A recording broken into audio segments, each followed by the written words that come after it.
semaines de protestation et un discours qui semble avoir évolué.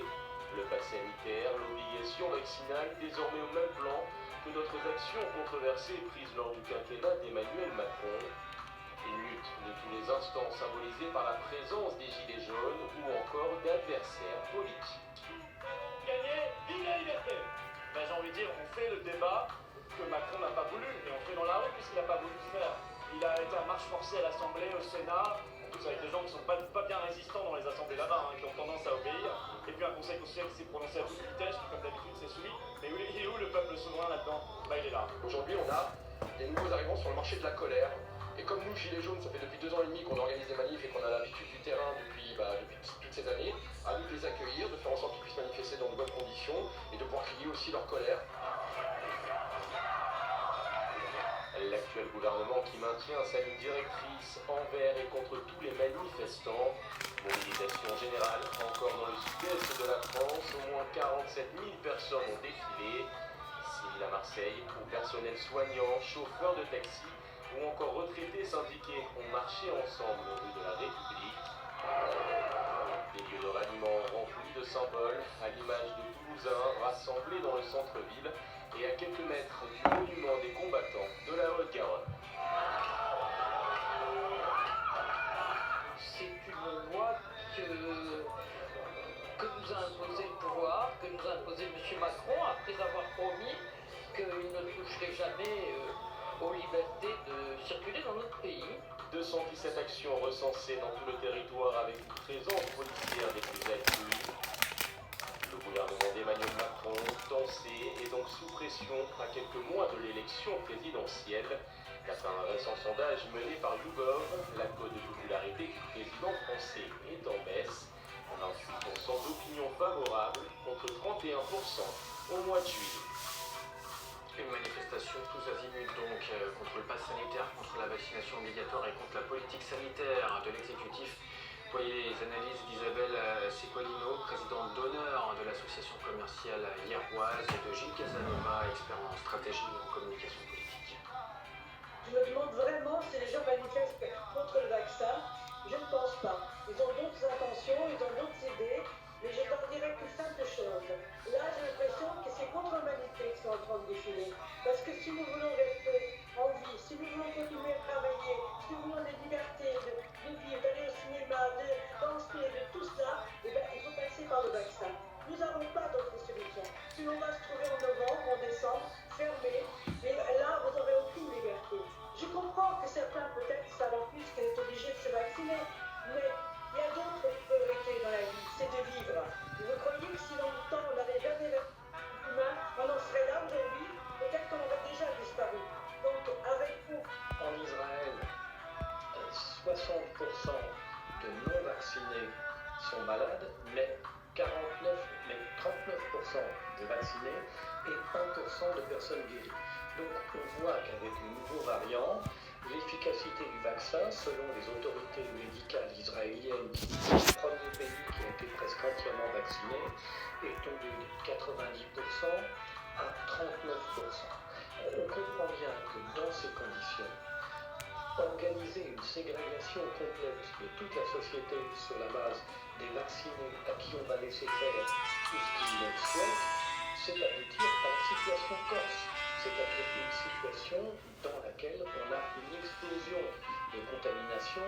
Alors évidemment, pour une île où se trouvent en ce moment autour de 7 à 800 000 personnes et où il y a 12 ou 18 lits au maximum qui permettent la réanimation, c'est un encombrement immédiat des hôpitaux, mais qui est lié à la faiblesse de notre système hospitalier. Après Mazar-e Sharif hier soir, Jalalabad est tombé très tôt ce matin dans les mains des talibans, les insurgés djihadistes qui se sont emparés en une dizaine de jours à peine de l'ensemble des grandes villes d'Afghanistan. Seul Kaboul, encerclé par les rebelles, reste contrôlé par le gouvernement. La capitale où 2000 soldats américains de plus sont déployés pour sécuriser l'évacuation de diplomates et de civils afghans. La population est résignée face à l'arrivée imminente des rebelles islamistes. Je n'ai pas peur d'être une fille, vous savez. Je sais que les talibans se battent et qu'ils sont là, à la porte d'entrée de Kaboul. Je n'ai pas peur d'eux. Nous ne sommes pas des gens qui sont prêts à retourner aux heures sombres. Je suis une fille et personne ne m'inquiète. Pas le Pakistan, pas l'Amérique, personne. Je suis ici même aujourd'hui. S'ils me tuent, s'ils m'identifient, je m'en fiche. Je ne me soucierai pas d'eux. De quoi devrais-je avoir peur? C'est ma patrie, ma terre. Et l'inexorable avancée des talibans s'est accélérée depuis le retrait des soldats américains d'Afghanistan. Malgré le redéploiement de plusieurs milliers de Marines ces dernières heures face à l'urgence de la situation, le Pentagone a annoncé mi-juillet que 90% de ses troupes s'étaient retirées. Un départ précipité condamné presque à l'unanimité par la communauté internationale. Yamina Ben Laïla. Le trafic routier reprend et la vie religieuse aussi. Il y a là de quoi penser que la vie a repris son cours à Herat. Pourtant, la deuxième ville d'Afghanistan a connu une nouvelle trajectoire il y a quelques jours lorsqu'elle tombait entre les mains des talibans. Les bureaux commenceront leur travail dès demain. Herat est une ville immense et nous sommes seuls ici. Les affaires continuent normalement et les gens sont heureux avec nous et avec nos services. Ils seront plus heureux. Devant l'avancée foudroyante des talibans et la menace qui pèse sur Kaboul, les réactions étrangères se sont accélérées ces derniers jours. Alors que la France a réitéré à ses ressortissants l'appel à quitter le pays, l'Allemagne, les États-Unis ou encore le Royaume-Uni envoient des soldats pour évacuer leur personnel diplomatique.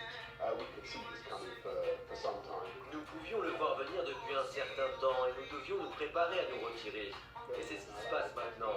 Ce moment est maintenant arrivé. Donc au cours des prochains jours, nous verrons la grande majorité des fonctionnaires de l'ambassade britannique revenir. Et nous intensifierons nos efforts pour appeler les Afghans qui nous ont aidés, qui ont aidé le Royaume-Uni, qui ont aidé les forces internationales au cours des 20 dernières années.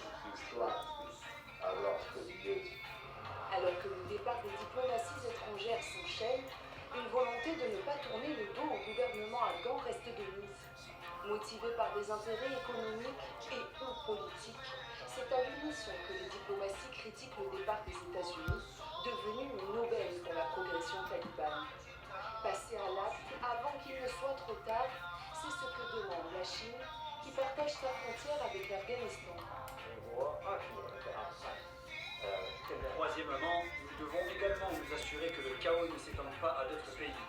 La Chine, en particulier, a une frontière de 90 km avec l'Afghanistan, qui est un voisin pour nous. Nous espérons donc que l'Afghanistan pourra parvenir à la paix et à la réconciliation le plus rapidement possible et empêcher que le chaos ne se propage et ne mette les pays voisins sous la menace du terrorisme. La paix, la tranquillité et la sécurité doivent être maintenues dans les régions frontalières de la Chine. La Russie, de son côté, reste vigilante et participe avec ses voisins d'Asie centrale à la surveillance des frontières avec l'Afghanistan. À la fin du mois de juillet, le Kremlin a déployé 2000 soldats et 400 véhicules en Ouzbékistan et au Tadjikistan pour des manœuvres militaires conjointes avec ces pays. L'objectif, créer une zone tampon afin d'éviter que les talibans, soutenus par certains tadjiks et ouzbeks, ne s'infiltrent à l'intérieur des frontières. Dans la même dynamique, la Turquie a proposé d'assurer la protection de l'aéroport de Kaboul, principal